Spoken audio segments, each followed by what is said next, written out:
Seydati, Sedati, N7, mesdames, messieurs, les choses sérieuses commencent pour Nasser Zouzafi.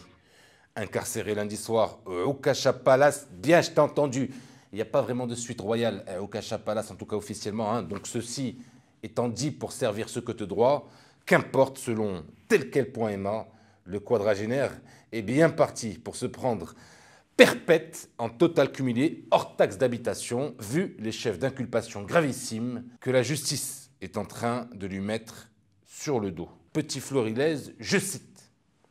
Zouzafi sera poursuivi pour atteinte à la sécurité intérieure de l'État, atteinte à l'intégrité du royaume et à sa souveraineté, préparation d'un complot, perception de sommes d'argent, de dons et autres avantages pour mener et financer une campagne de propagande, participation à un attroupement armé ayant entraîné l'effusion de sang.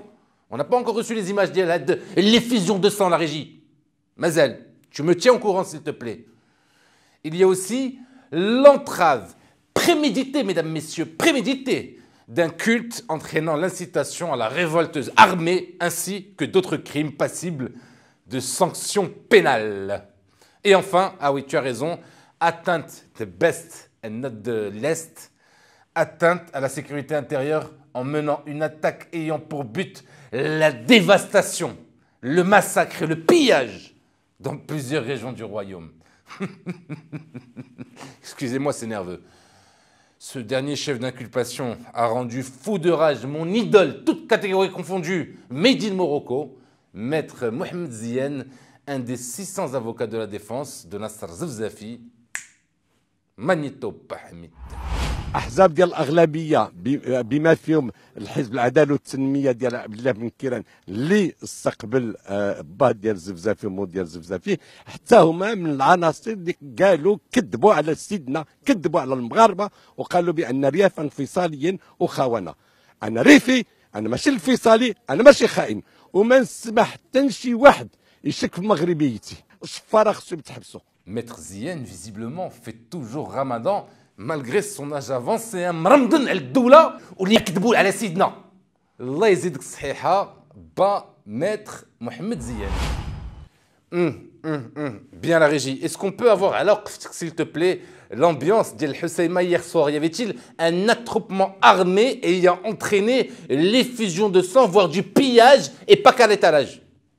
Vas-y, envoie les images, Allah rahmpak.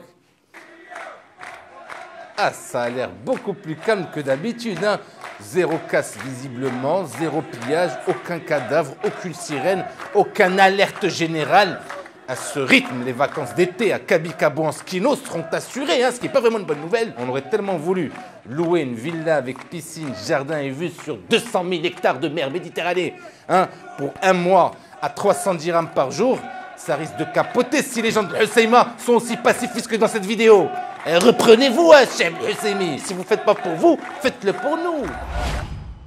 Non, la bonne nouvelle, elle est pour Nasser Zouzafi. Les députés politiques marocains ont unanimement appelé le gouvernement à libérer les détenus politiques du Hirak. Suite à cette merveilleuse nouvelle, l'action Cabo Negro a repris 3200 points à la bourse de Qleb Shqleb. Il y a vraiment une bourse à Qleb Shqleb à la régie? Oui, président, que je rende l'antenne immédiatement, et pourquoi ça? Priorité au direct. Non, président, c'est pas quelque chose... Non, parce que je suis un peu paranoïaque avec Ramadan là. Vous n'êtes pas en train de me tendre un piège encore. Bien, président, si vous le dites, je vous fais confiance. Bien. Voilà, merci de nous avoir suivis. Je vous donne rendez-vous, Inch'Allah, demain pour une nouvelle édition de Noël de l'Info. Nous parlerons évidemment de l'appel téléphonique qu'aurait communiqué Omar Hillel à son ministre de tutelle, Nasser Bourita, avec l'affaire du Qatar et de la déclaration de Fouad El Imma à notre confrère Média 24. Merci de nous avoir suivis. À demain.